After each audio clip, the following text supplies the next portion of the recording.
lang pin sa chokwang kaplache kribin pin mota kwakta bali hasteti sa jalan chokwang chepuneli wang sa komoni wang sa usila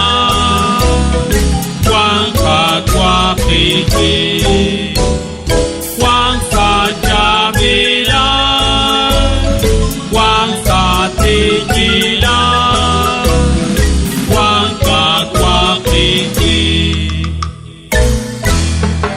eka ukmuk ko uta chopin ika kuy ka makche kribin kasik kapka uta kwa Jesus restau paldi kunelik yuang wang sa komoni wang sa usila wang kakwa kiki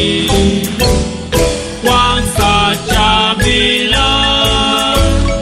wang sa tijila wang kakwa kiki pakunut ashpade mausilan papanwap kaklade usilan Kung tulog do kachiku Kiko kanto shrali kakwadyo Wang sa komoni